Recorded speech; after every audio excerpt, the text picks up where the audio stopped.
hello, hello. No, no, no.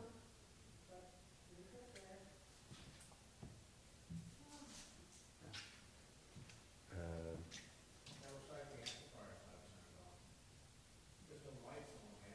no, no, no. This one needs batteries. Should I send it where, to the front desk? Maybe. Yes, Next to the corner conference? yes. I'm gonna need their help because Yeah, I'm gonna say over to the front desk. we need this microphone this morning. Yeah, I need a microphone.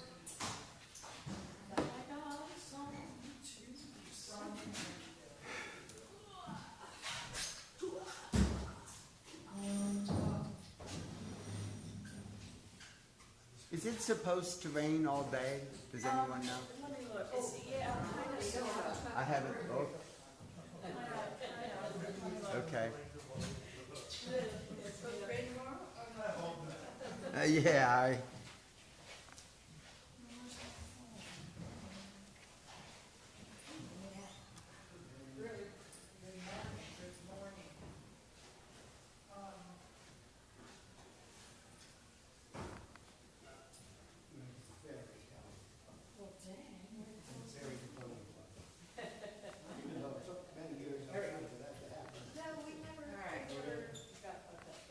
There's Noah. As long as Noah still gets funded and tells us what the deal is. Here. Oh, here's Noah. There's Noah. Let's see. Forecast. Light rain showers will start. Well, it's happening now, babe. Yeah, it looks like, okay, it looks like around mid-afternoon it may clear up for a little and then clear up for the rest of the day. By the evening, noon is gonna be, right now is kind of the heaviest. So, does that help?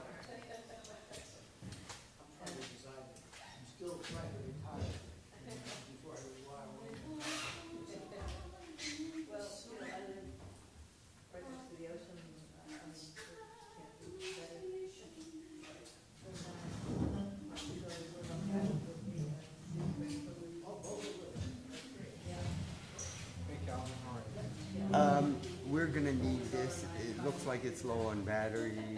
Yeah. So, let me switch that show out me for you. how we. I can figure it out. So this bottom piece. The bottom, I was opening the top, and it wasn't a battery. Okay. Not a One bad, battery, not a that's bad it? place to get started. So Okay. you know, get one of those for you.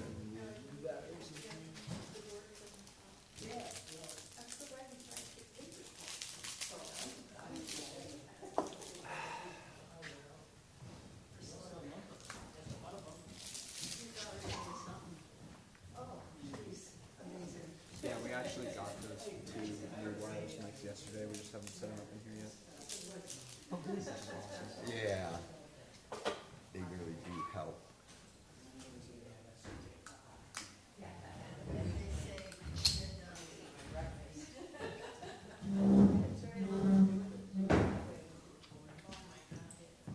Good morning, Dr. Chavos. Good morning, Dr. Taylor.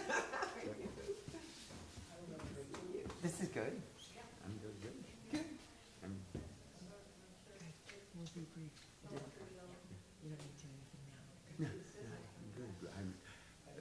I don't know what we're gonna do this morning. Check. With what we have scheduled, so we'll see. Allowing the process like you're waiting. I'm gonna go get tea. Have you guys been using this one? No, we use them both. Oh, okay. Yeah, this, just leave that one available because that's right. Now, Yeah. what's in the stage? On that? Yeah. Is there anything behind these curtains? No, Is there it's wizard? clear right now. 'Cause we're gonna have our speakers do a summary. It might be good to have up here. Yeah. Do you want to? Can someone help get some chairs? Absolutely, yeah. Yeah, it looks like there may be, yeah, if someone, could you get someone to sort of, we may need. Yeah, I think it would just make it a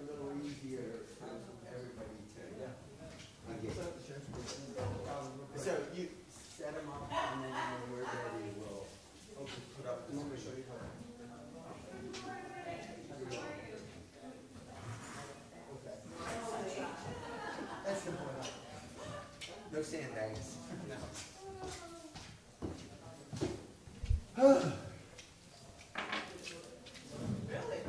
Yes, really.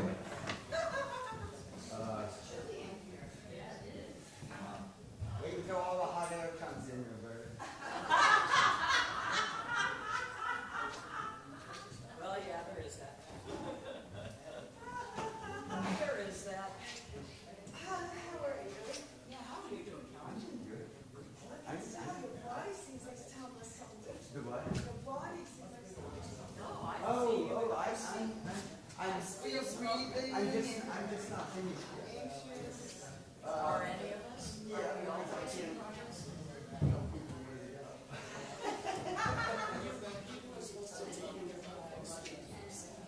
Okay, let's remind of announcements. Yes. Okay. Now, when we're doing the summary of speakers, we're going to open the curtains and do it on the stage as a group, and people down here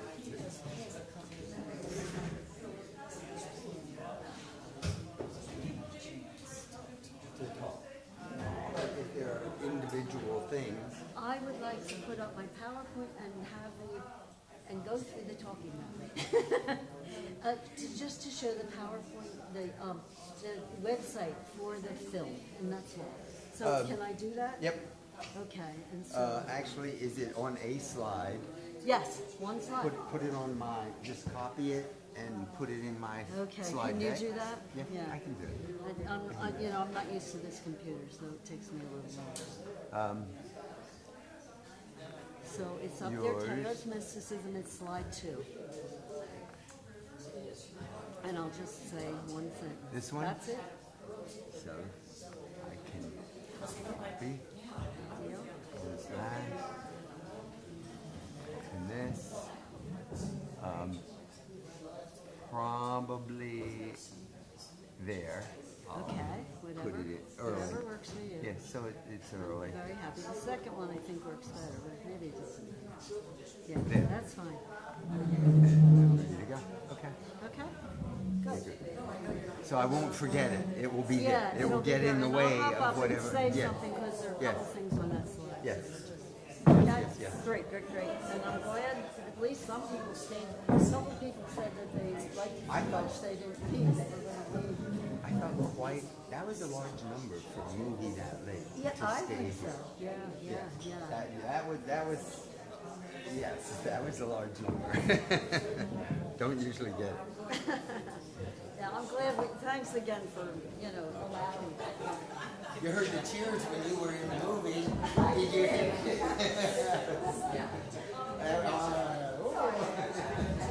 We have a star here.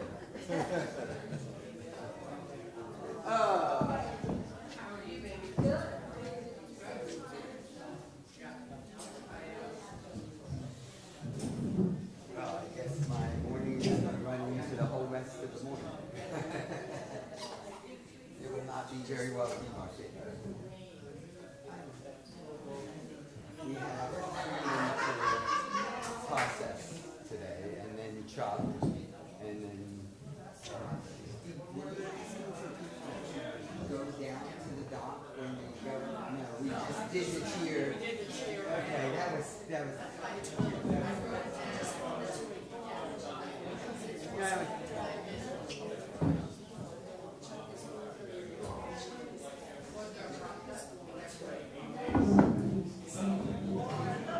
going to what?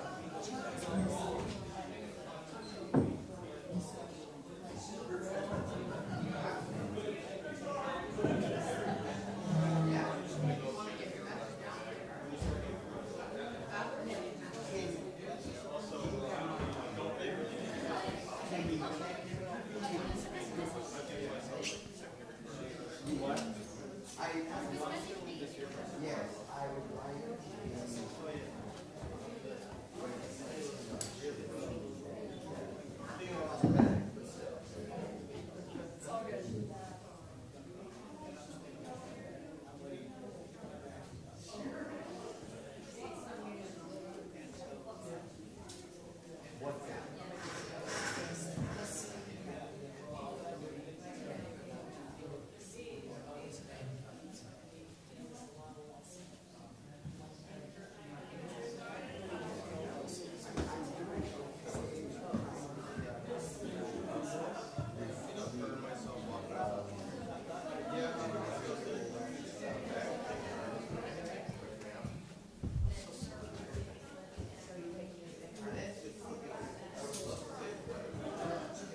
We're good. I get your pictures. That's it.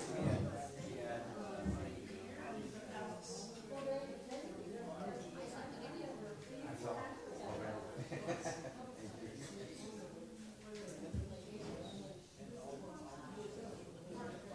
Someone should ring the bell and we should probably.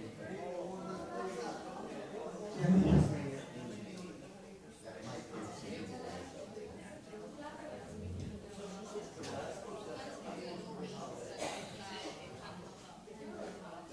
This is one of the best.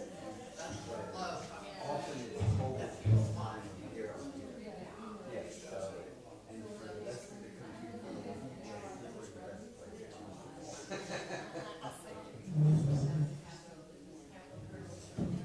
Okay? Thank you. Thank you. Thank you. Be in touch.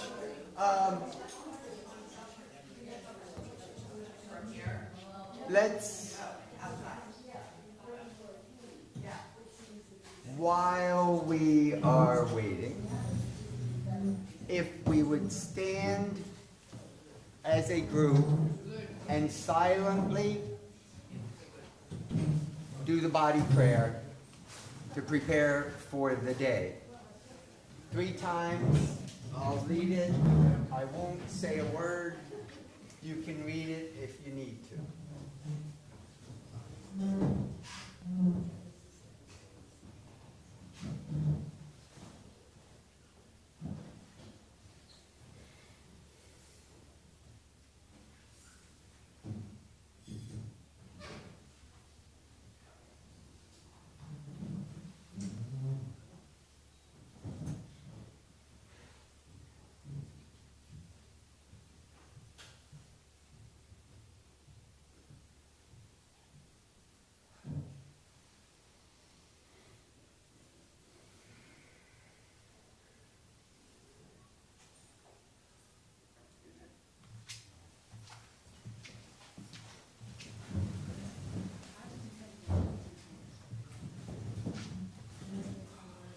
Some of this morning will be somewhat informal. Let me do a couple of things that I just feel somewhat obligated.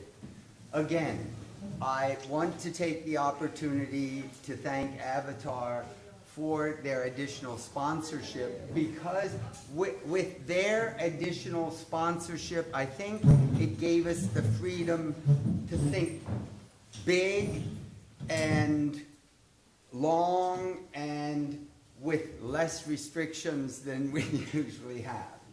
So, yes.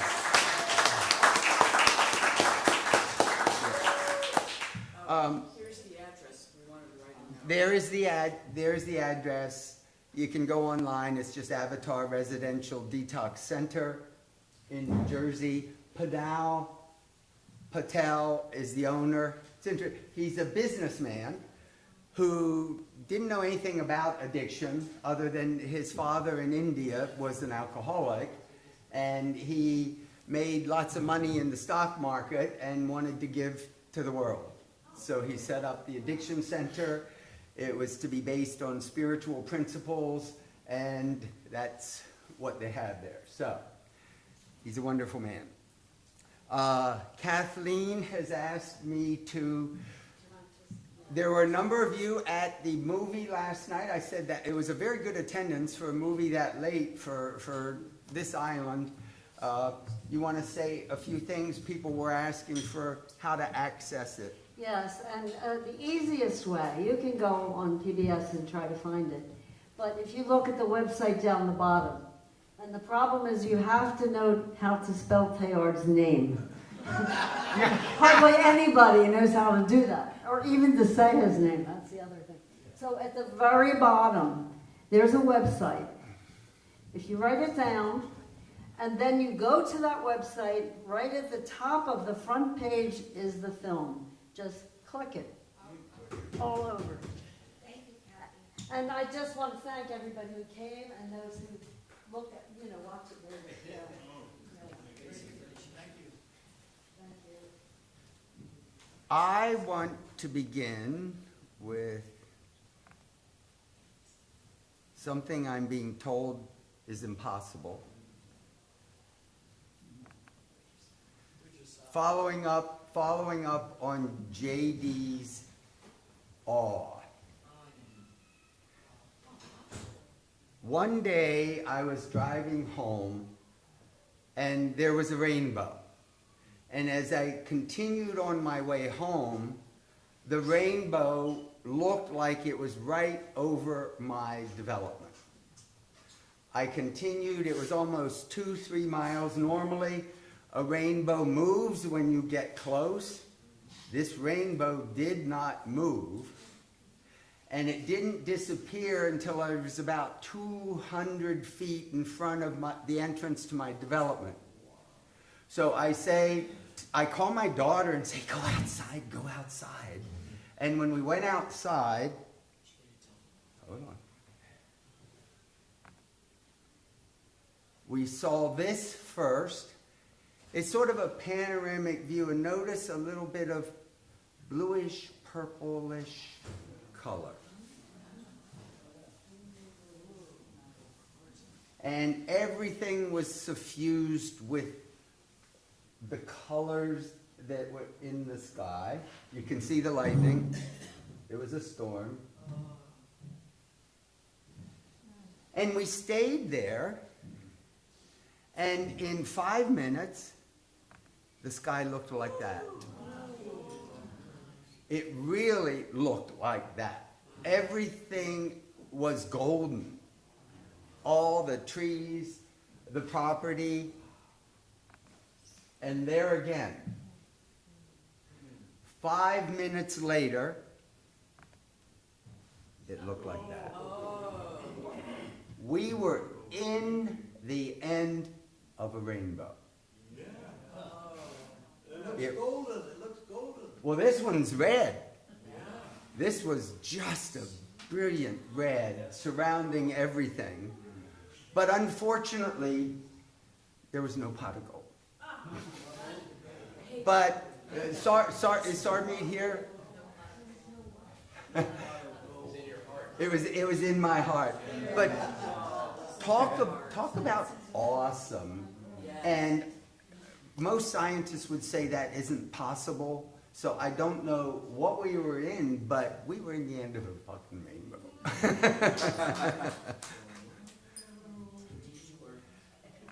So, let me get back to today. Is that up there?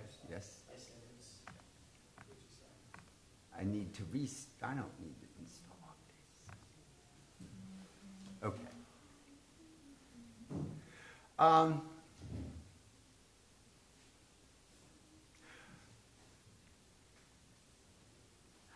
I wanted to remind us of IRAS's mission, because it came up in our council meeting. This is the mission that I could find on the website, the actual mission. And I want us to sort of reflect on how have we done that mission this week. So today's Saturday, just so that you know, we're going to get all the speakers. I don't know if we can get all the paper and plenary speakers. I think we neglected to tell the presenters to all be. Well, I sure hope. Well, Something. wait, yeah. We're going to open up the stage. We're going to put there are chairs. We're going to have the presenters, and we're going to sort of summarize, carry on a discussion, and see where it leads. Then Chuck Fowler will give a presentation, followed by Ted Lawrenson update on the Supreme Court hearings. So the week is not over. But I would like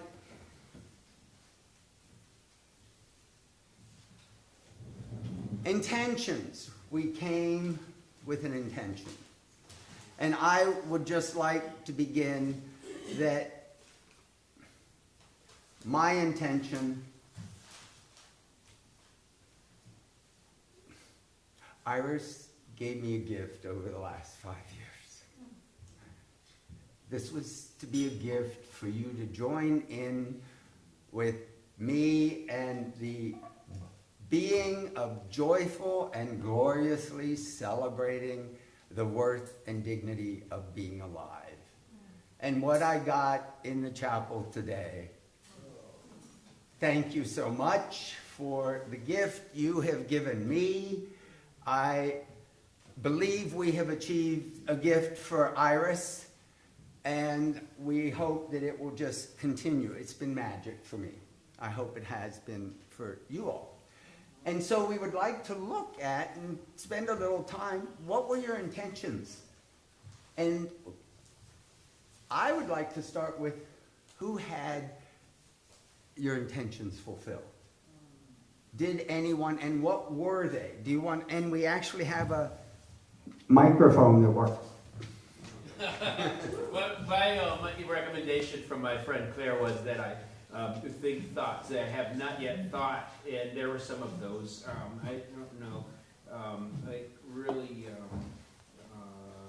I don't know what the thoughts were there. I didn't think before, but it did. And then I was thinking I want to feel feels. You know, really, a person who practices, I'm in my body all the time. So I like to think, yeah, but I also like to feel. And I felt feels that I have not felt before. Also, can you put a word to one or two of them? Oh, qigong. Okay, I hear that was rather transformative for a number of people. Intentions fulfilled? Yes, I saw a hand over here. Well, so my intentions were pretty left-brained and selfish and narcissistic, which, you know, and that was to, you know, make contacts and come away with ideas, learn new things, and that was certainly fulfilled. But boy, this went way beyond to the heart. And man, I'm going to church every morning and enjoying it and getting a lot out of it and just feeling, I'm going to say love. I'm going to say love, and that is a beautiful thing. Is Brother Mark here? Not yet. Okay. I want to thank him again. Well, Jason Kuhn is one of the intentions that I had, is we went hiking together, and it was the first time I've ever made contact with someone from IRAS, and I've been a member for 40 years, lurking in the background. And so one of my intentions was to finally connect with this amazing organization. And I did. And it's like being home. It's like like-minded people, the spirit in the head.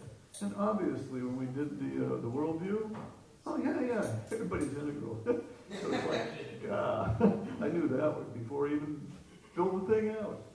So yeah, and I've also come away with getting to know a lot of people I'd never known before. I'd only seen their names written, but like Paul and Ursula, and well, there's just so many. So it's just a great fulfillment. So for me, yeah, it's coming home. Thank you. Thank you. I think most of us attend other conferences, professional meetings, whatever. But I find it absolutely amazing. Look what happens when a whole group of integrative people pushing that worldview get together. Seriously, it really makes a difference. And as Nicholas was saying, there are small groups out there, and we need to build and just be together and watch what happens. Intentions? Fulfilled? Yes, I always love to bring my holy curiosity and open myself to new experiences and new ideas, but I would say this year because of a lot of the spiritually deepening exercises, I feel like the bond between us as a community this year has just gone to a whole different level. And I hope, especially for those of you who are new, please come back next year. You will come back. You will come back. I would like to add that my sense is that without you new people here this week, it might not have happened the same way. So you new people, I think, made a huge difference. So come back. So one of my intentions was to see Andrew and understand Whitehead better, and I really appreciate it. And lovely to see your presentation, Sana. Absolutely fabulous. And the integration of singing and Qigong and Edith Piaf, the one she didn't announce, La Vie en Rose, it was fantastic last night. Just hearing her sing so much was wonderful. My other, so those are all of the things that I feel like my expectations were exceeded, beyond just met, exceeded. And my other reason I came was to help with social hour, and I feel like I think social hour hit a whole new level this year. So for whoever, there's several of you that did that, you just made me think. In addition to intentions that were fulfilled, what keeps this going is gratitude. Every day, expressing and staying connected with whatever gratitude it is. So if you want to thank someone in particular, have gratitude, take the opportunity now, because it's that passing and sharing of gratitude that makes such a difference. Yes, sir. Michael, leaving us, I think, to go to Brazil. Thank you, Calvin. Thank you for the invitation. Thank you, IRAS, for the support. I took early retirement from a low-paying job, and it makes me feel a lot of gratitude living in Brazil, where the cost of living is much lower, but it doesn't permit me to travel to a lot of conferences. So it was a welcoming experience here. I really felt glad to meet people and learn things. And I need to get a bunch of your PowerPoints so I can really follow up your readings and learn even more as time goes on. Thank you very much, Calvin. Thank you so much, Michael. And before I forget, if others don't, I'm going to express some gratitude to Roberta and the shamanistic practicum and the shaman journey, for those of you that were there, and for helping me heal this week. Thank you. My heart is out. You actually want to talk? So my buddy Calvin, I mean, we go back to 1986. And yeah. You're a mutual. Yeah. So thank you to you, and Barbara, like what you put into this. You put so much into this. And the fruits of your labor have blossomed fully. So may you be blessed in return so much. And to all of you, and I'm emotional because I'm emotional, but about this conference, like, you really received my work so beautifully. And that doesn't always happen. People get really terrified when they hear the word shamanism and the body, But you all, like, I got such great feedback that you've inspired me to, like today's chapel, immediately what came up was it's for the children. I have 2 grandbabies, and it's just for the children to live in purity and innocence. And that's what my work is really about. Like, when we return to that purity within our true nature, that's what we find. So, in all of you speakers, like, you just fully, expanded my thinking, to support my thinking and challenge my thinking. So I'm just going home full of new ideas, and that's always fun because my brain never stops.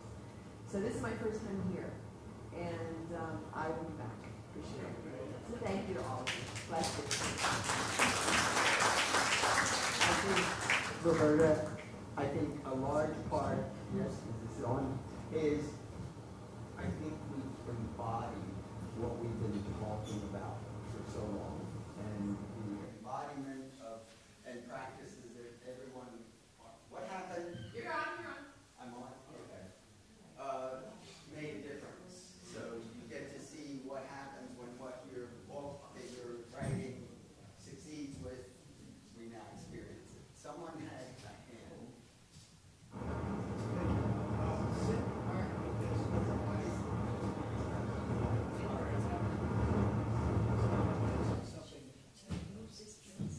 Hello? They just put in batteries. Hello? No? I can talk. Go ahead. You talk. I'll talk loud. So, and many of you know that we did a lot of things with spiritual transformation. And my intention was to come and learn what's been done since we were doing it 20 years ago. And before that we did it too. But the thing that we did was we always did the science and religion of spiritual transformation. And we always were like up here studying it and trying to figure out what the connections were between our spirituality and our scientific understanding, etc. And what we didn't do then, that we did do in this conference, was to start to look at the healing side of this and to reach into ourselves individually, together as a community, and make something of it.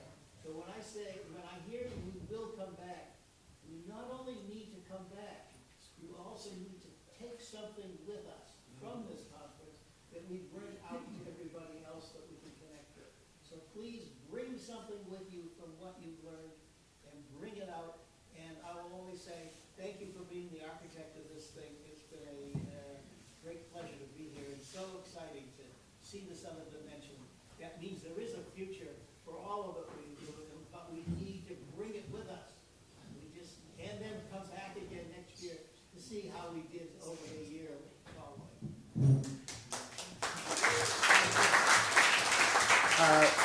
There were a few of you in an exercise during our midweek review that just healed parts of me. I do believe healing is the word that has been brought this week. And I hope that most of you see that when that spiritual awakening happens, the healer is in every one of us. By just being grounded, connected, accepting, and sharing, the healing automatically takes place. So, and that's a big part of shamanism that recognizes and brings out the healer is in everyone. And that's what we need out in the world. You're going to have to talk loud until someone from tech figures out why this stopped working. Basically, I'd like to expand on the metaphor that Roberta was using about Barbara and Calvin causing us to blossom because of their efforts and what they've done. And I'd like to say that we've turned into fruits and that we have seeds that we're going to plant when we go out into the world. So, thank you. Jane, in the back. I want to follow up on what Saul said about studying religion and science coming together. I have to say, in many years I've been attending, more often than not, I've had a feeling that the scientists, sociologists, and anthropologists were coming to observe people who were in religious traditions and trying to figure out why they still were. And I have felt like a specimen more often than not. I mean, I felt part of the community, and I accepted that role. I talked to my mentor about it. Well, we are their guests. But because we're from mainline Protestant tradition, and I know many people here aren't. And so I accepted that role, but it was very nice to not be under the microscope this week.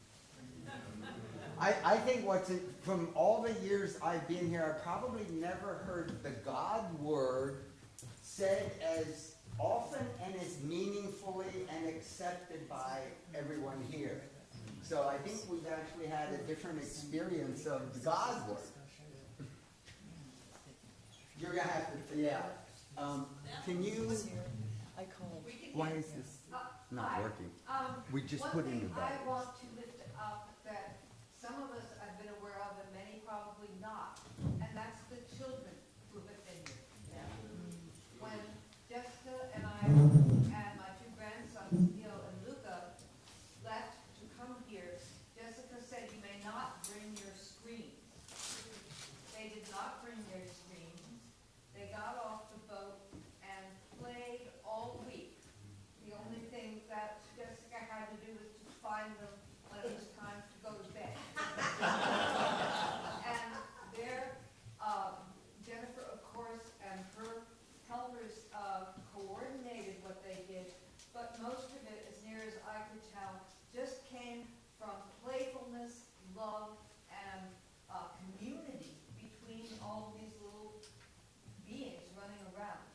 And where this is particularly relevant is that many of the adults here were in fact little children running around 20 years ago. My daughter, the old Johnsons. The Johnsons, Isaac Totopa, lots of people here came here as children. Thank you. I'm blessing the children who were here this week.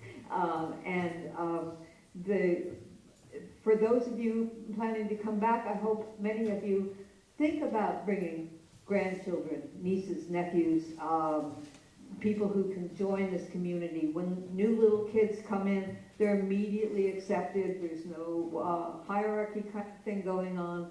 Littles playing with bigs and so on. So include them, because that brings them into this community that can be a lifetime experience. Calvin?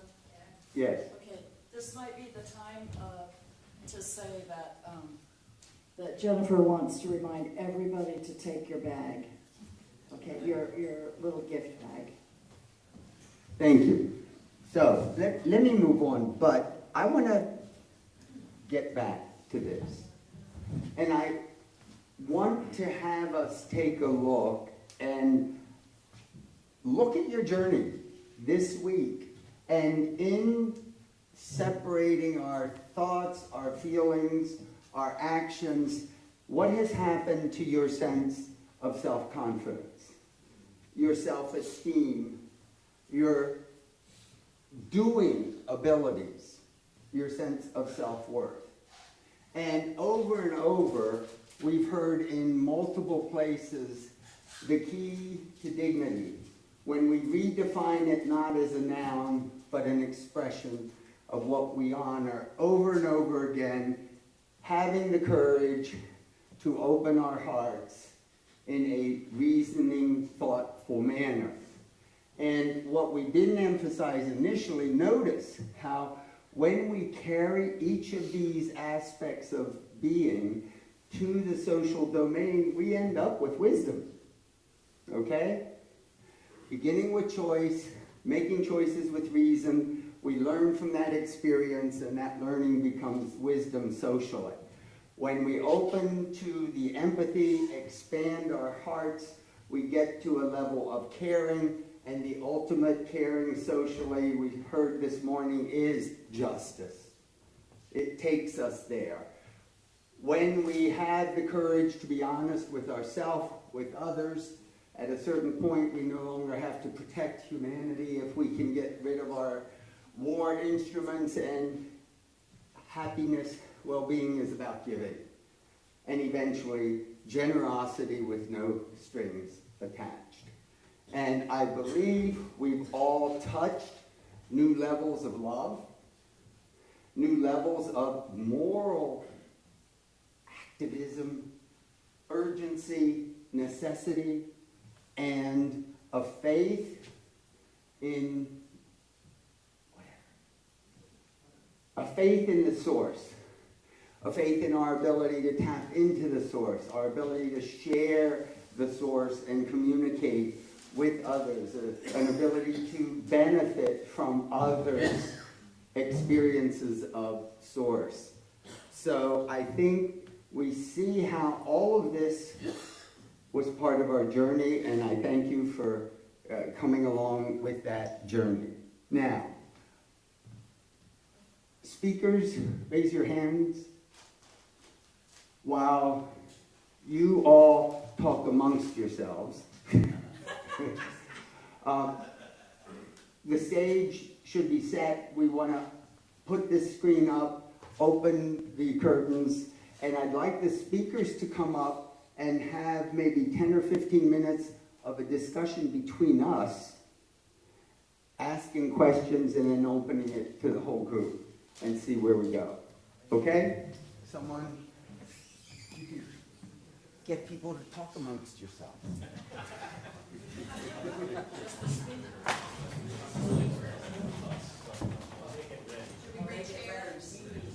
There should be chairs up there. Thank you.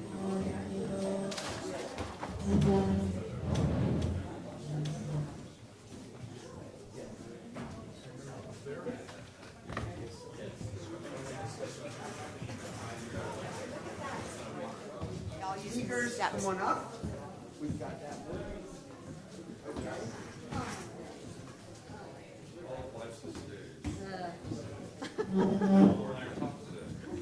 Well, I'm probably not going to speak very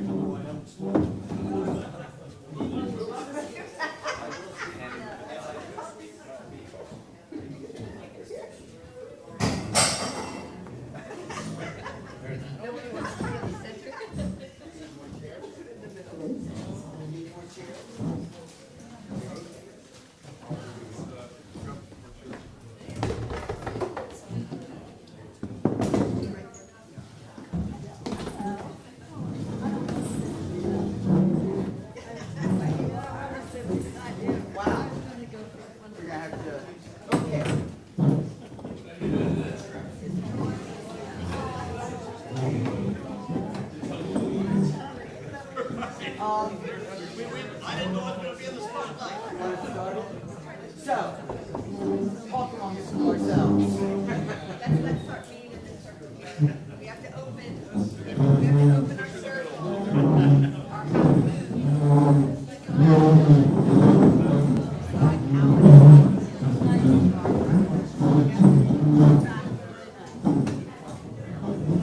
Whoever has This is a photo op.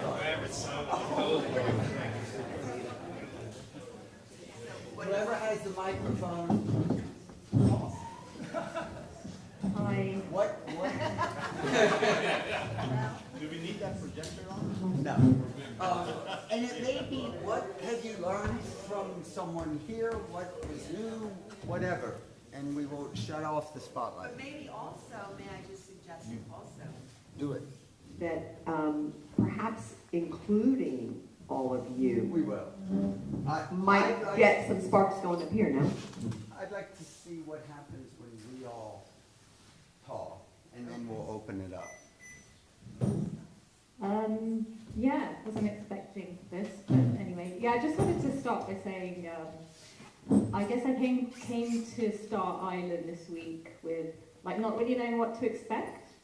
But it's been really amazing being here. I just felt really welcome and at home. And yeah, my intention was to kind of share on psychosynthesis. It's not really a well-known psychology, but I feel like it has so much to offer the world because it kind of blends the psychology with the spirituality. And yeah, I was just really blown away by the reaction. And yeah, it's just been really interesting listening to all these new ideas as well. Yeah, and there was one question I was wondering about, which I wanted to ask Andrew. Like, how do you see the egg model fitting into Whitehead's work in terms of when you're talking? Was it presentational immediacy and causal efficacy? Like, how those would fit into the egg model? That was one thing I was wondering about. Well, I don't immediately know. So this is my first time hearing about psychosynthesis and hearing a lot of new material, certainly. So yeah, and it's not immediately clear. I'm sure it would fit in some way. There's the super, if I remember, the super conscious element. Was that the top? Yes. Okay. And is that the primary or the? So you've got like the field of So you have the field of consciousness, which is everything that we're conscious of. Yeah. Like in this present moment, it's made up of like all our sensations, feelings, thoughts. It can include like imagination, impulses, etc. And then you've got the middle unconscious, which contains, I guess, all the material which is easily accessible to us. So, for example, like riding a bike or driving a car, it's like you don't need to do that in this minute, but if you had to, you could easily. And then the lower unconscious contains all our impulse, not impulses, like more like a childhood trauma and stuff that's unconscious in the body, and it's kind of more Freud's id, and then the superconscious is like our higher impulses and creativity and altruistic love, and I guess what Maslow would call the peak experiences. Yeah. Yeah. No, wonderful. I'm just left with the sense of needing to explore more. But part of the fun is seeing how different, theoretical systems collide. Like it's like the image of the Large Hadron Colliders, right? We collide particles, and something new comes out of it. It's like ideas in some way work the same. So, yeah, just thanks to you, Sal, and yeah, big thanks to Calvin and Barbara too. This was really rich. Last year was fantastic. This was equally fantastic, albeit in a different kind of vein. So I think the new relationships, the new ideas. My initial intention was to grow in wisdom and stature.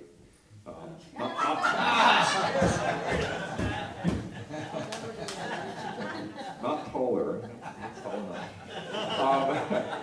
but also just thanks to IRAS as well, because I was nominated to the council and very happy about that, and see a lot of potential and just new conversations, new directions, and I hope we can grow, we can get younger folks involved into this vision and into the island, because I think the island is a major selling point. It's a space of beauty, and when you combine it with beautiful people, beautiful ideas, I'm all about aesthetics, as Steve knows. But just a big thanks to everybody, and I hope you do read some more Whitehead. I mentioned I have a new Whitehead book, an intro, that's coming out early next year, hopefully, and we'll keep you all posted on that. But thanks for the support, and onward.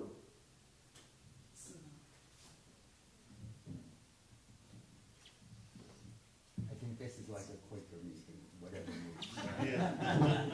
Well, just picking up on Sunil's comments, I have a question that I jotted in my notes, so now it's a few days ago, and I'm not sure that it makes sense. But I didn't get time to ask it during your talk. I think you were referring to the importance of the I making a connection with the transpersonal self. Is that right? So, and I don't know whether you said this or I imagined it, but to reflect on, well, how does that happen? What are the spiritual practices by which the I and the transpersonal self connect?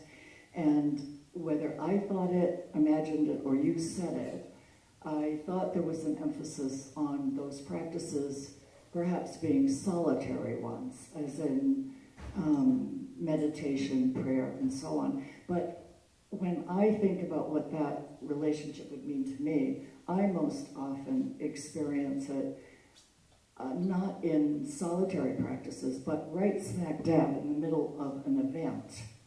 And I find that often a little distracting, that in the middle of a dialogue or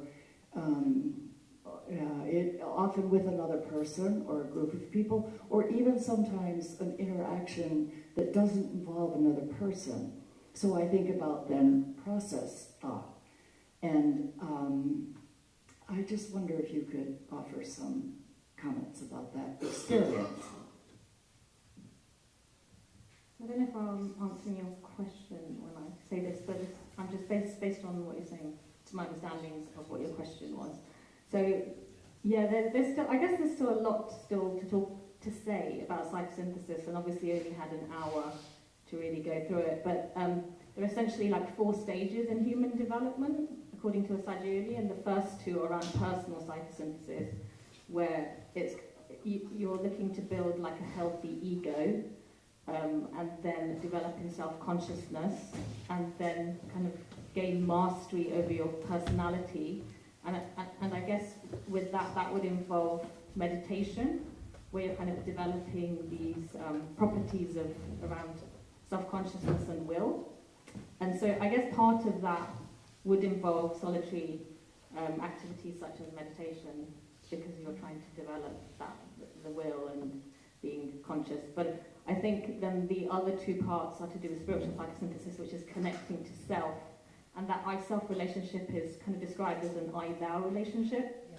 So that would be, I guess that would involve developing relationships with other people which are mirrored as I-thou. And that could be like a one-to-one relationship, but also group relationship. So I think it's a combination of things. And those stages, they work more as a spiral as opposed to like stages in life where some are more in the foreground and others more in the background. But it's all they're all happening all the time, and so you would use a combination of like going within, but also like relating to others in an authentic way. Because when we're talking about psychosynthesis, it starts intrapsychically, but then it also develops interpersonally and then out to like the wider community. I hope that answers your question. Yeah. Yeah, I wanted to ask you a question as well. Is that okay?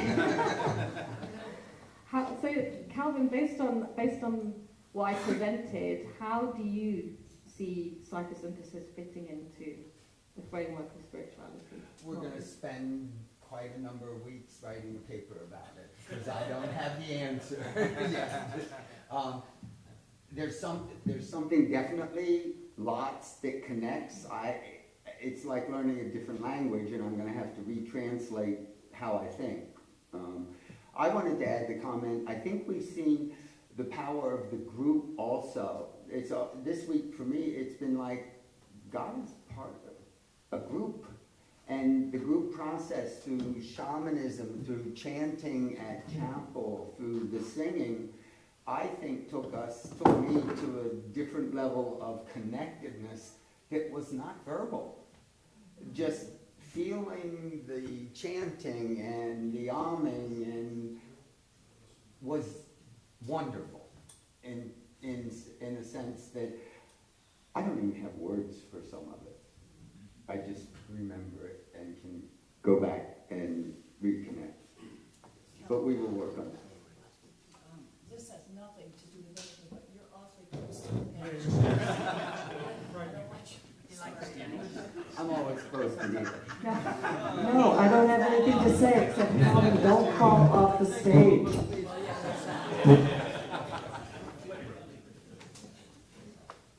I want to add to that affability. I have never cried so much in a scientific meeting in my life.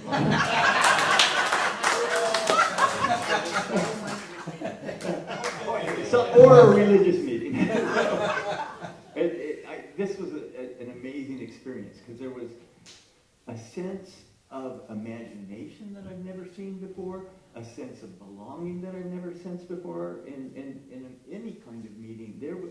I felt welcome, free to explore, to talk, to put forth new ideas, and this was so refreshing. I am coming away from here changed. I will be back. Jill.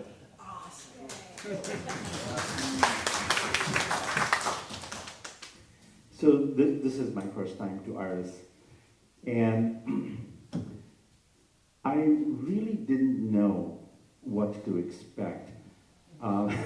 When Calvin asked me if I would be willing to speak, I said yes, because I trust Calvin. I've known him for a long time, and I knew that this would be something that would kind of resonate with who I am and what I have to say.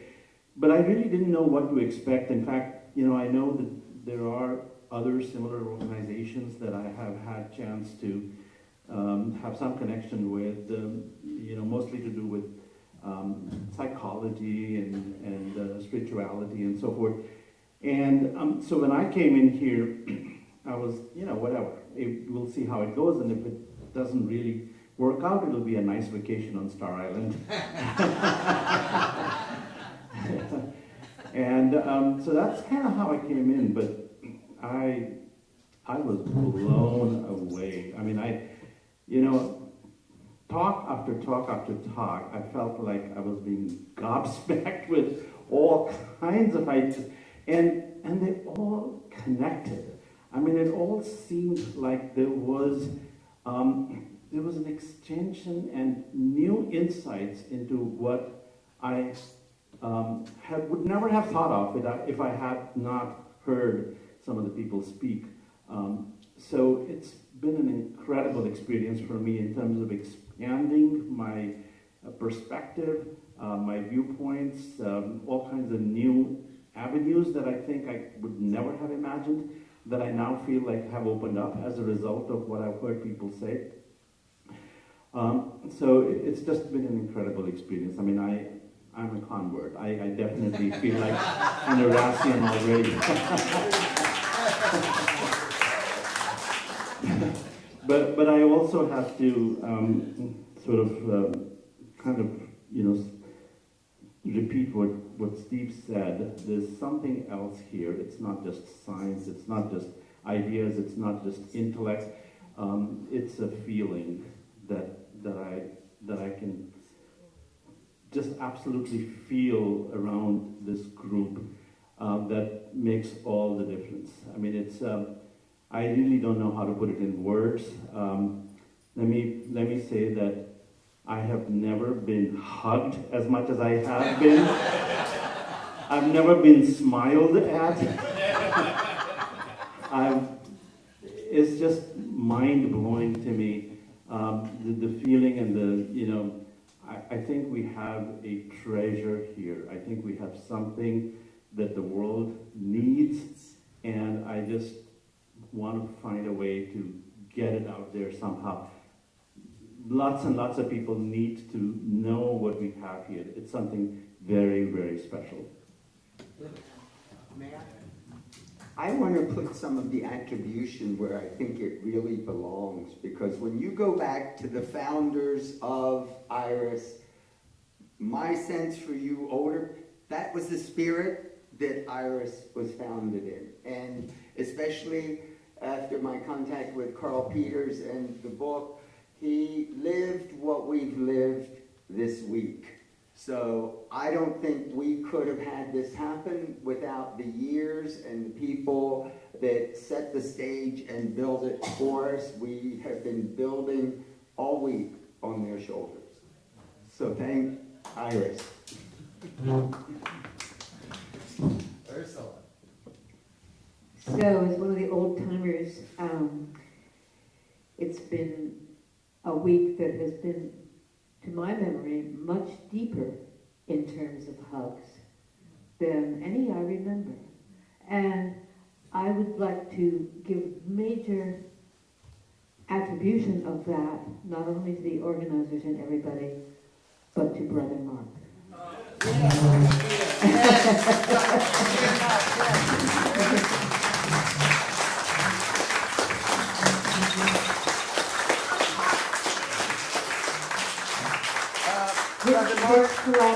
His collaboration. Please come up. You can go around over there. We always have a minister of the week. They've always been nice and good and interesting and so on. But the way he organized the mornings with all of us reading is something that I have not experienced in any church. It meant that everyone participated, reading words they had never heard before, but all beautifully chosen. And his collaboration with Frank to get the music to happen is Frank, are you here? Okay, he's probably organizing something else. Or maybe, I hope, having a nap. Has made the whole week centered in a way that we all started out with the spiritual depth and wisdom and knowledge that he brought to us from his many paths in spiritual search. And I would come out of the chapel every morning ready to experience the day as deeply as was possible for my sciencey brain. Thank you so much.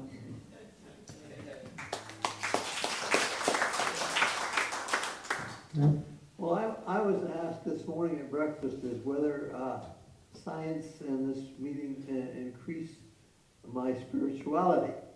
And I think that's talk on awe, wonder and awe, and the beauty of the universe, sort of a way of tying it together. But it's always amazed me that, you know, the study of the microscopic properties of the nucleus, you know, and who would have imagined when we started doing that we'd be able to explain where the sun gets its energy. We've just discovered that in the last century, that the energy we get from the sun comes from the fusion of tiny nuclei, hydrogen into helium. And who would expect that? So that this connection between the microscopic beauty and complexity of the universe and the macroscopic universe, which we now can see through the James Webb telescope and the Hubble telescope. We can see galaxies going all the way back to almost to the beginning of the universe, and we now have a time scale. So to me, the magnitude and awesomeness of creation and how science has expanded my understanding and the beauty and awesomeness of the universe.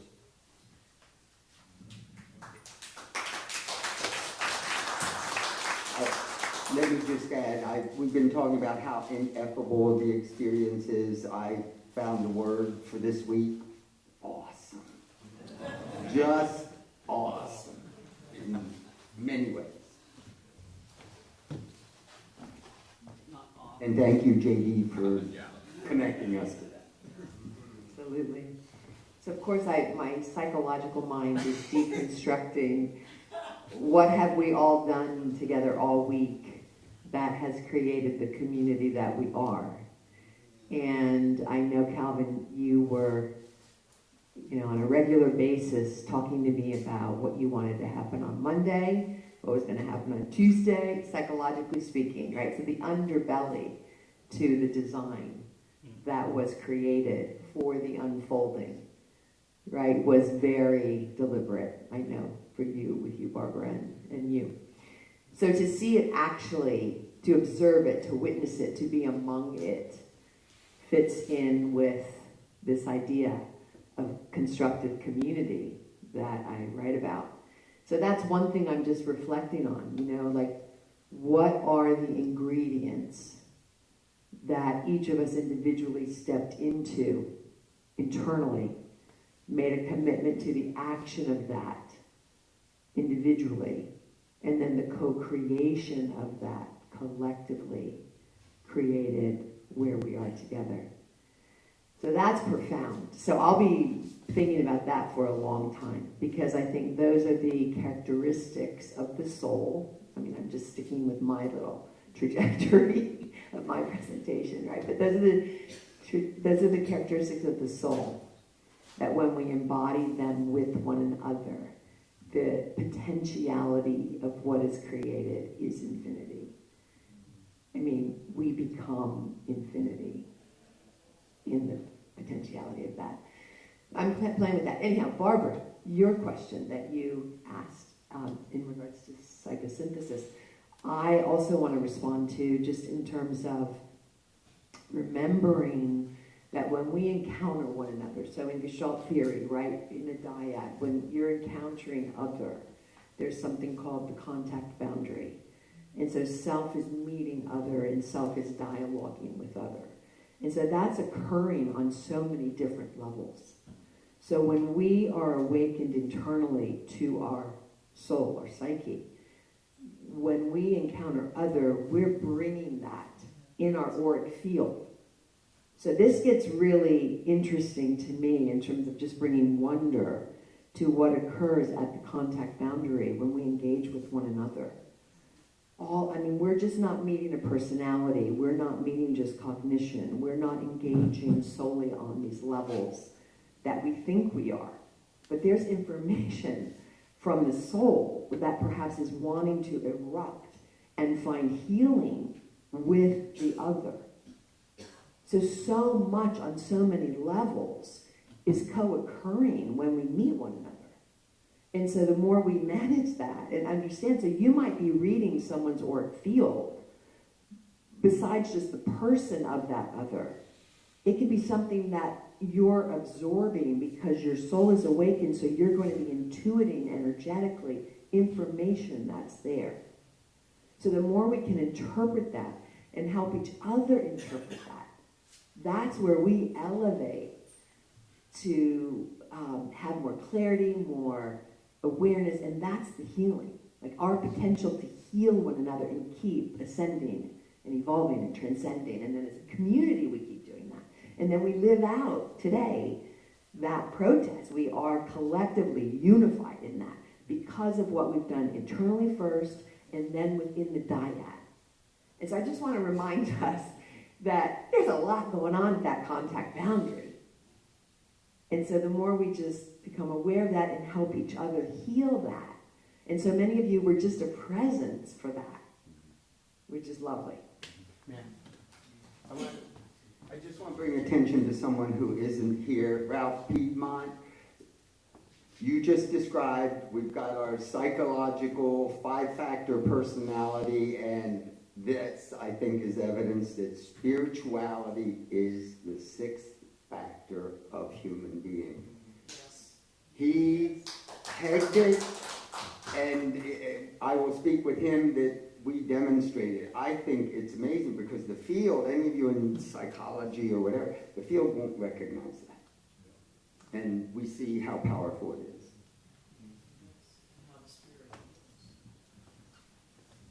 As many of you know, my intentions involve listening to other species, the rocks, the universe.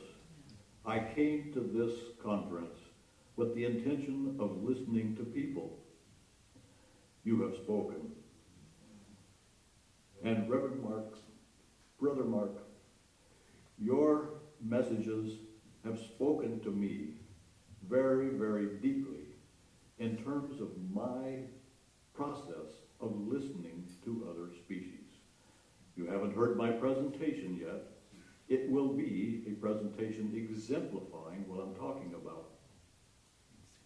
It is something that to me furthers the mission of integrative thinking in a way that couldn't have been better presented than our chapels every morning. It spoke to me, I could tell it spoke to other people. When I think of psychosynthesis, I think of the other species working in community with us in a spiritual way that brings a message that speaks to us all, but particularly to us collectively, and in the mission of IRAS to make a difference at the global level, at the universal level, at the level of the cosmos, all the way down to the level of the mitochondrial in our cells.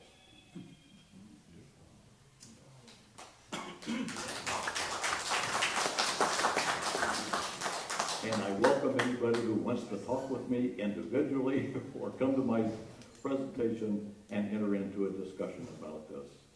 That will be my favorite part of the hour between 1:30 and 2:30.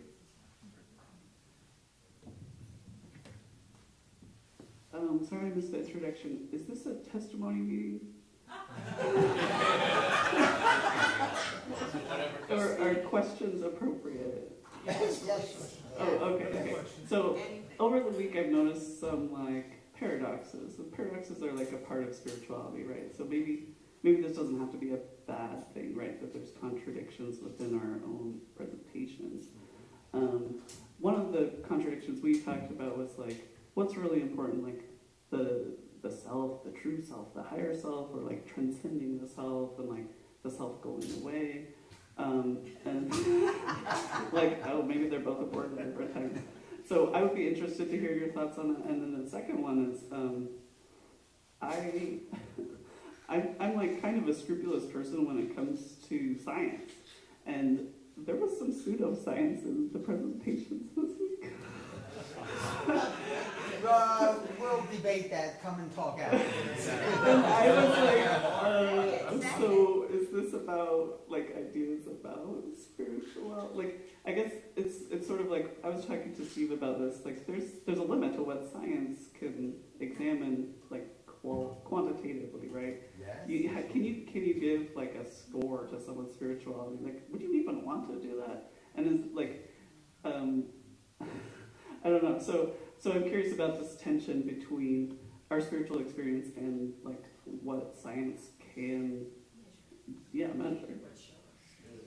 What science can what?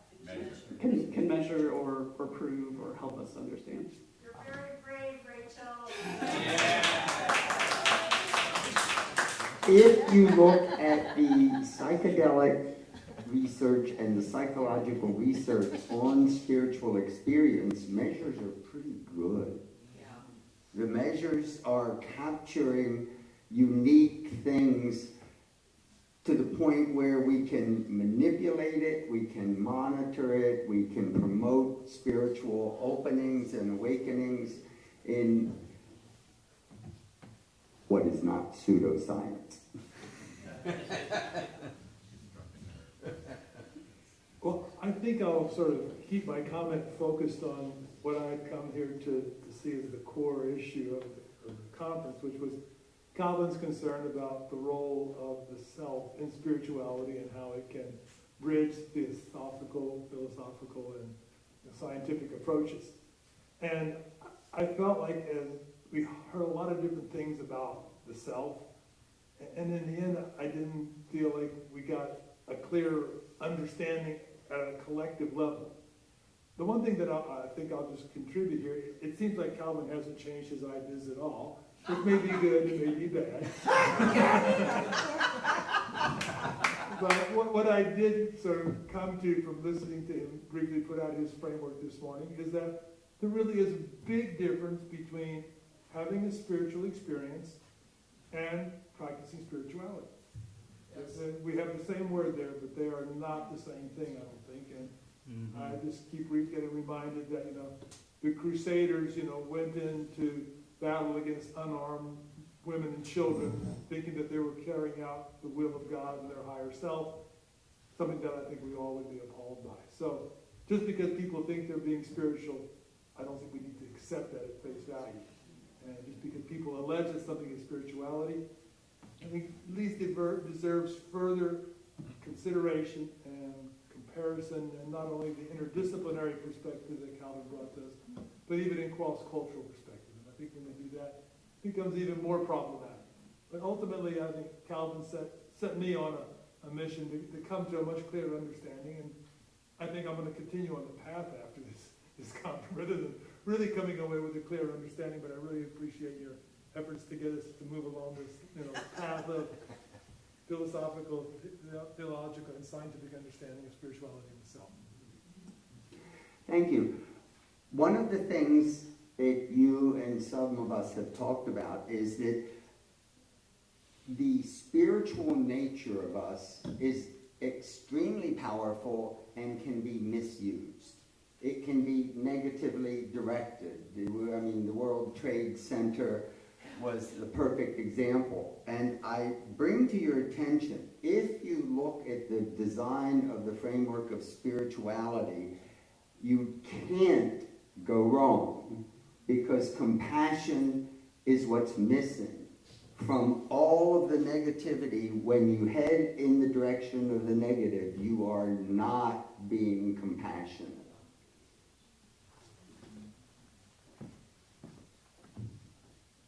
Well, I won't speak from science, Brother Mark. I'll speak from theology. There is a practice called theological reflection. And whether we talk about the theo as God, or the mystery of the source, or whatever words we use in all our understandings, we reflect on the different lenses by which this source communicates. And so what are your lenses? Spiritual tradition and scripture and all the traditions is just one source. And it's not all positive, and it's not all bad. I mean, in my own Christian tradition, is anyone here wearing two kinds of fabric? That's an abomination. The same abomination for women talking in church, and the same word that's used for what they say is, although the word wasn't invented back then, LGBTQ people. So if you're wearing two kinds of fabric, that's an abomination, but we somehow forget that part. So it's selective reasoning. So theological reflections of what are the various lenses. And so tradition is important for us to understand. Are we frozen in place? Do we have religious trauma? Do we have beliefs or positions from childhood that are no longer useful for where we live today? Because theological reflection also includes our lived experience and our positions and beliefs, you know, our beliefs of what we give our heart to, and all the ways that source manifests itself in and through even us. But there is the book of nature, which precedes the book of scripture.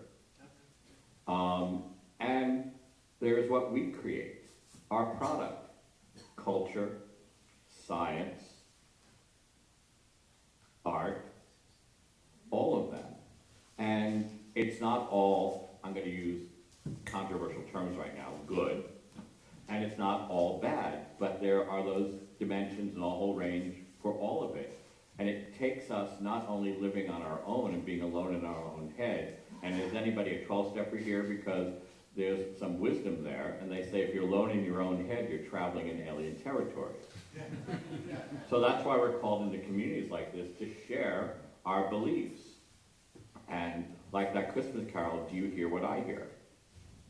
And we receive affirmation or challenge, and we grow. We heard today, I think it was Robert who talked about physics and said that we only move forward with resistance. So theological reflection, that's a technique, and I'm glad to talk to anyone about it, but it's just as, it involves just as much observation as scientific inquiry.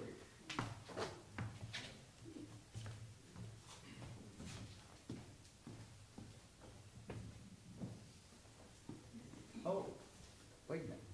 Do you want to open it up to them? Go ahead. How do we, yes, you speak, but Just a quick comment. I mean, we often have these debates about science versus pseudoscience and spirituality and religion. And for me, the real difference lies, in fact, I think what science has brought to this world, in addition to all the knowledge that we have, is this idea of not knowing. The idea that whatever we know today can change tomorrow, as we get more evidence, as we find out more things. And so I think the real issue here, in my view, is how do we speak about religion? How do we speak about spirituality? Do we speak about it as if it's a done deal, that we know everything? Do we speak about it like it's a dogma or a doctrine that is there for all time to come? Or do we adopt the scientific attitude and say, yes, this is what we know today, this is what we are aware of today, but who knows, tomorrow might bring something else. And that spirit of inquiry is, I think, is what's topmost that we should keep in our mind. If I could for just a second, thank you. In religious circles, it's often talked about, the concept of dogma is often talked about. My dogma, and I'm going to be very dogmatic about this, is I can't know everything. Exactly. But let me also say that it's often an understanding in culture. Well, scientists keep changing their mind all the time, so we can't really trust what they're going to do. I think it's fair to say that our scientific inquiry to date has brought us to understandings that are going to deepen, but are not going to, in general, be thrown out. DNA is not going to go away. It's there. We know so much about what it does that while our understanding of what it does deepens, it's also there for us to orient ourselves within and add to our understanding of who we are as beings.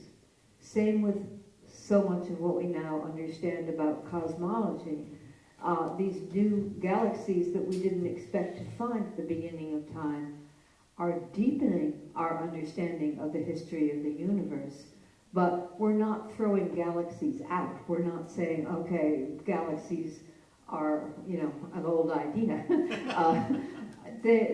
So please, as you orient yourself in your spiritual selves, don't throw out our scientific understandings.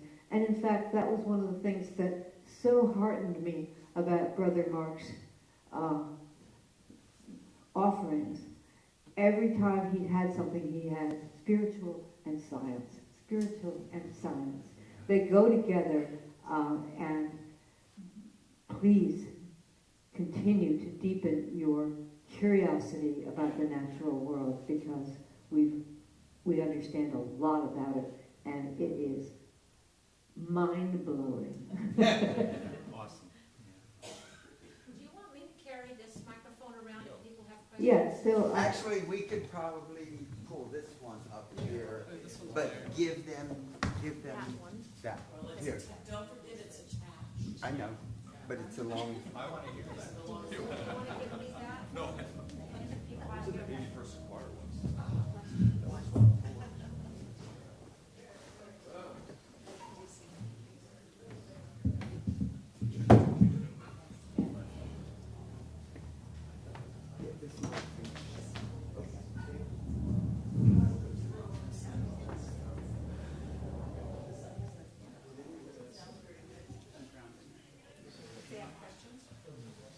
Comments? Open it up.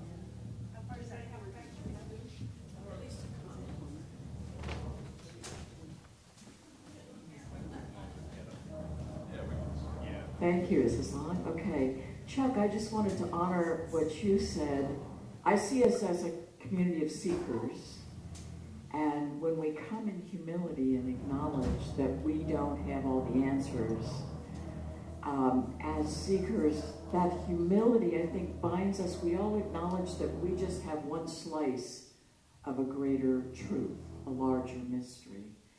And I think one of the things this conference did really well is also acknowledge, so often we come from science and wisdom, and we also have the experiential tied in, because our own personal experiences are also part of the iron and forging in the fire.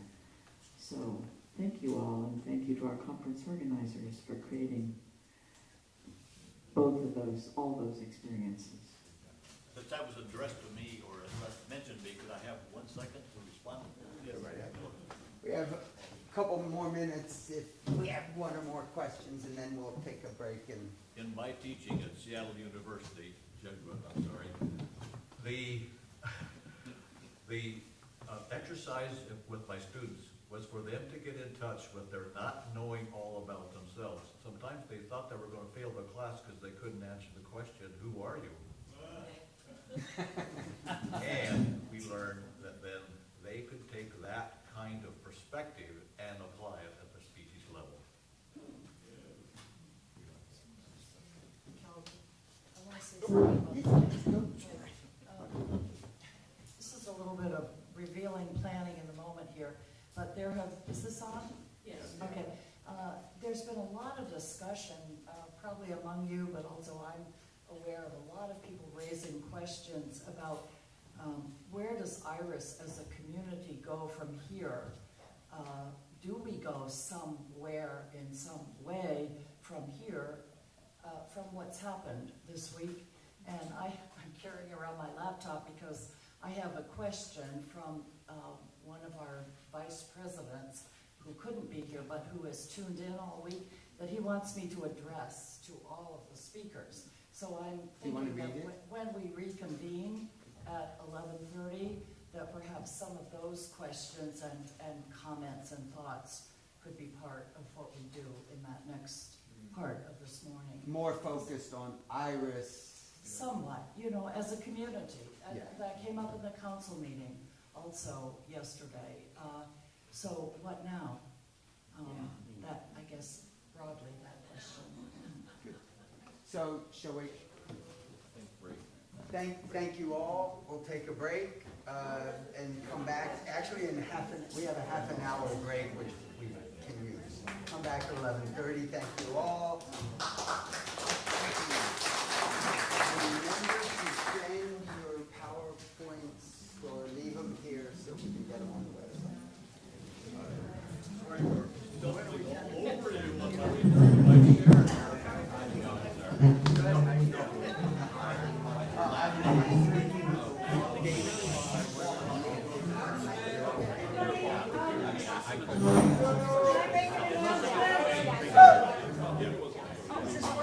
So I do try to collect name tags at the end of the week because you will come back and we will reuse them. So usually I have a box on the front desk, but I haven't done that. But drop them there, give them to me before you leave. If you think of it, it's, you know, we're not going to not allow you to come back if you. But I do try to collect as many name tags as I can. Thanks.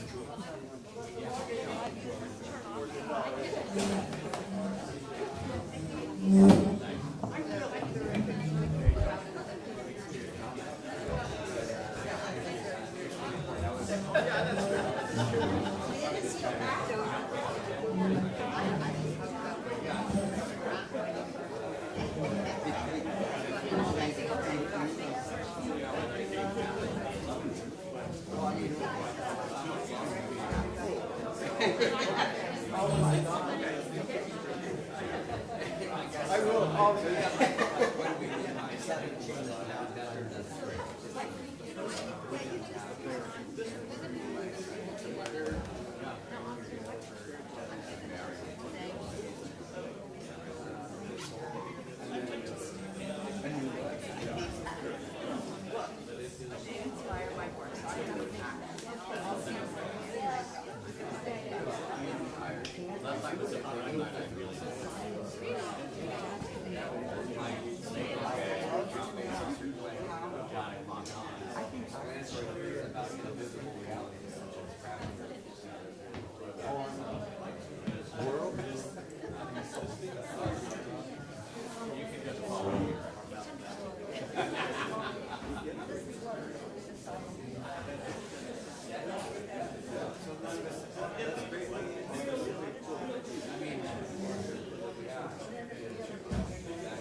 Because they will get input from their organization, but we need to define what we're going to do with their help. Yeah. Yeah. Yeah. Yeah. But I do this because it nowhere such science, religion, authenticity.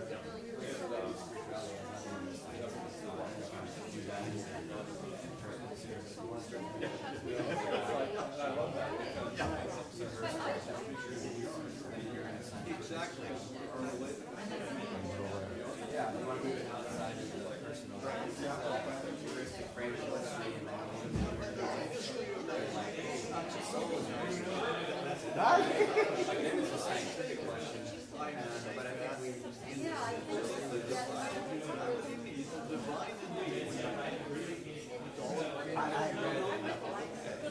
Yes, because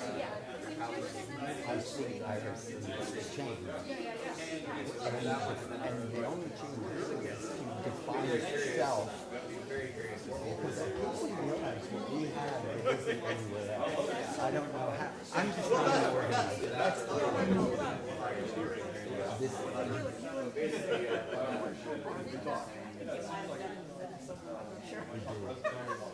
we were halfway. We didn't start together until January. A lot. For me. Talking about defining IRAS.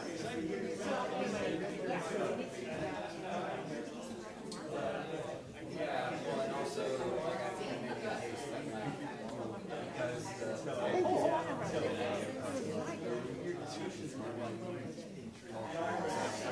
we want to make it key.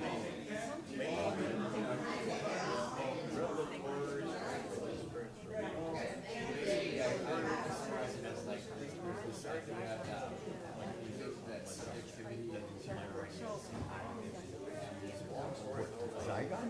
No. Oh. so you think, oh, okay, well, give me the community that consciousness or culture or dimension of reality, right? Rather than, so it's also confusion between the haunting and the affective. So if you look at it, okay, there's physicality and physicality, and Thank you. these are arguably domains, haunting domains, right?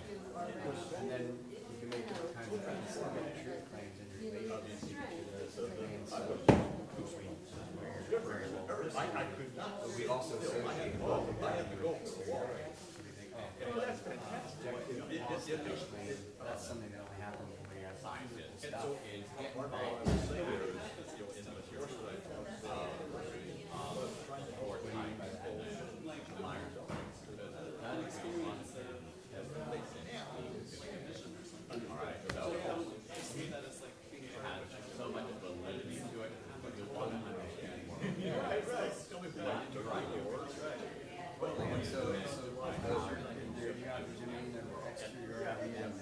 I contributed. Subjective experience of this right now. Right? Yeah. And then also subjective experience of knowledge. Then, oh yeah, absolutely. In fact, I've written that something, when you kind of get in there together and pick up the old piano and and I spent what's the experience of the piano when we start to weave ourselves into it's just a simulation. It's a tool in our mind.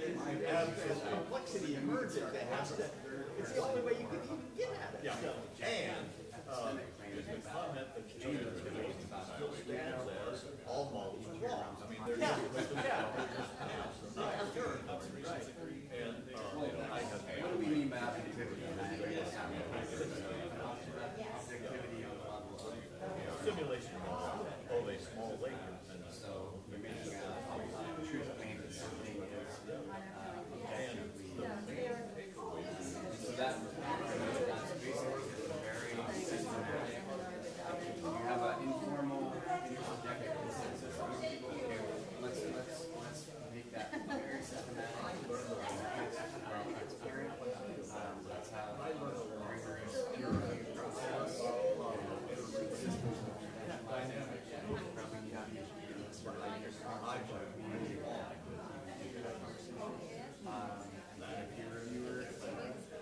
But essentially, it's a right. Consensus is actually inside.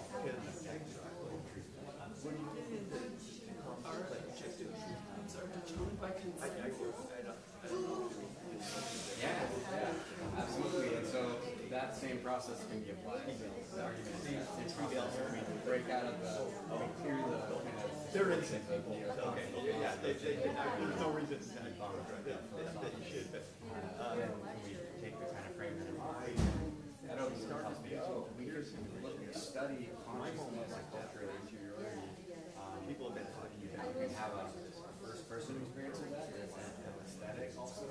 Yeah, like I did a disengaging in consciousness on the level of having a transformative experience.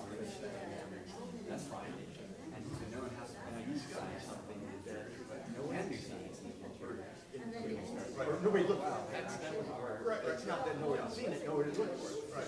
And I discovered that its existence occurs non-Jews down here and then grow. And so it's already too late. It's like, okay, there, a lot of people by the time you see it in the majority. Right. So I was showing them the patterns that were coming, and then the population.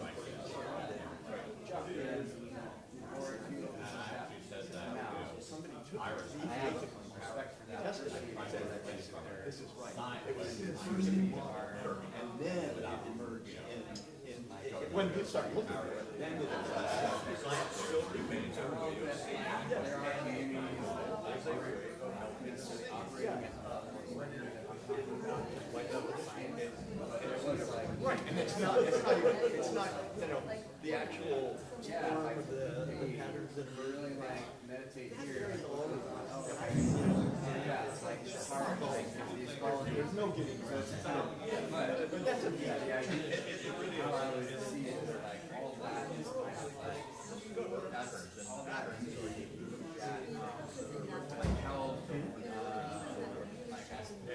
Like how potential hypothesis, right? Well, let's go. Check it out. Like, okay, this tradition says chocolate. Or especially, like, let's hold that agnostically and using it as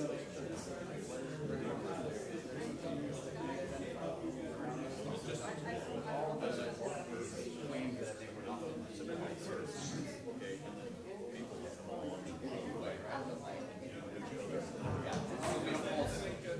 Well, that might be. No, I mean like that could be valid.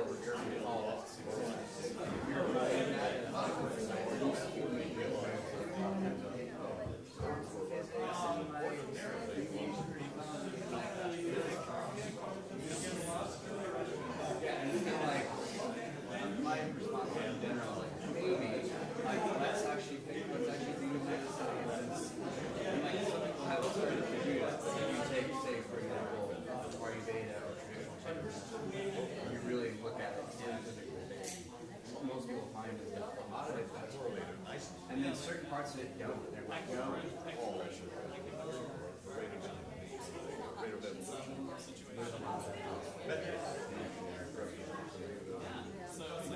but then there's also, you know, but they also often there's like, yeah, that part doesn't make sense.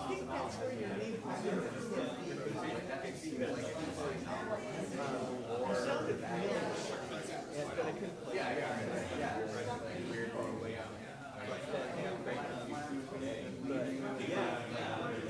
It's just wackadoodle stuff. It kind of hung on for maybe it wasn't for every generation testing. So that's kind of how I but I think the conversations are about I was there. I was there. Oh my gosh, this is I was there. Yeah, exactly. But I think it's really get there like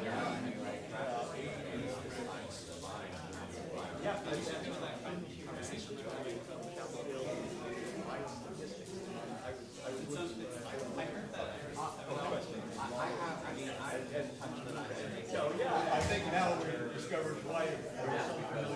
Yeah.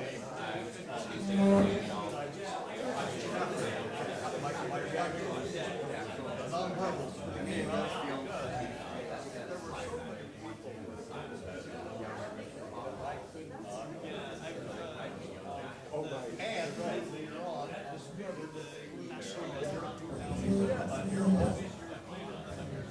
the priming here.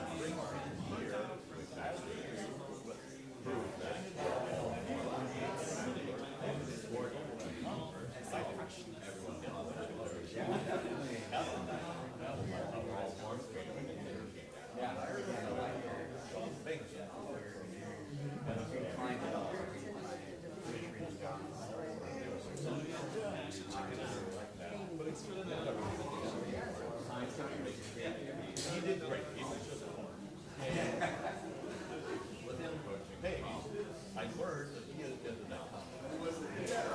And I didn't know it.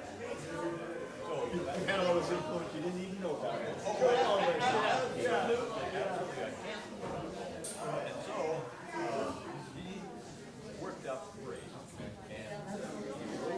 And are we going back to the cable? And then, the instructor,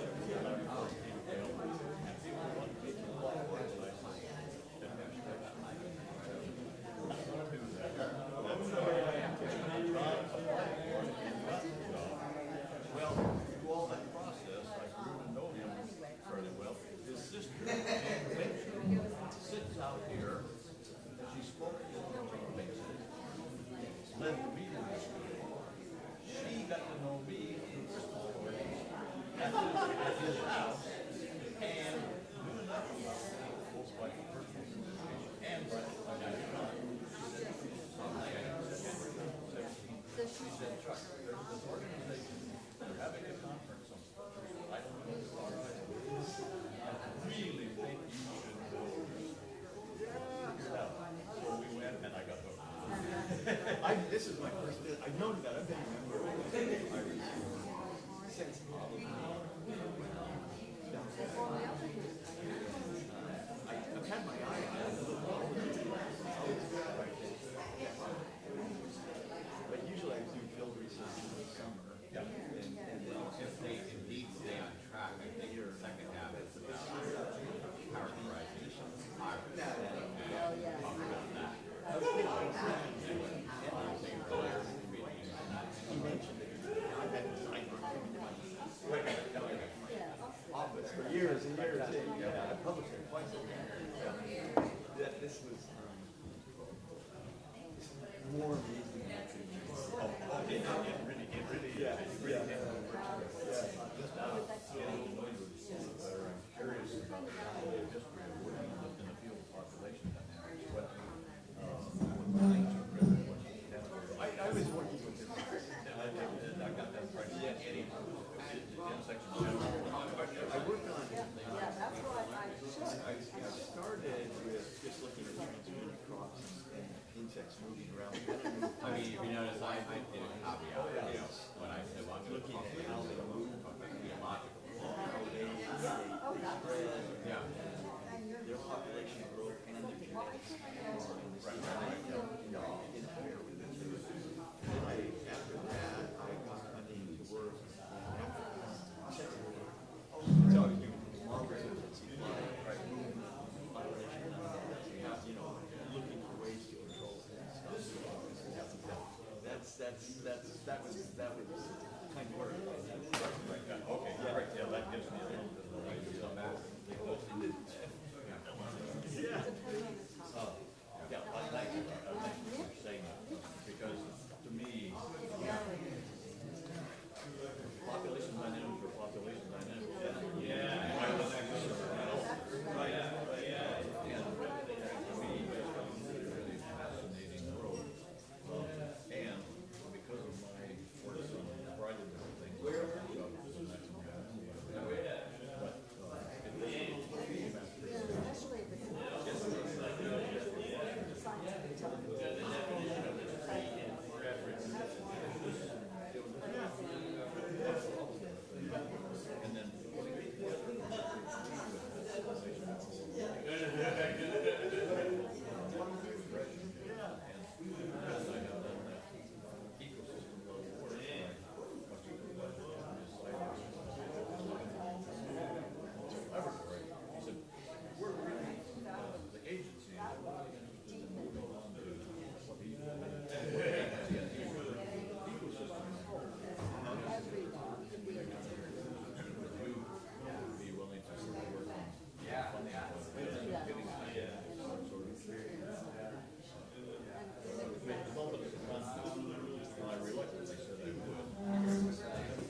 probably know this person.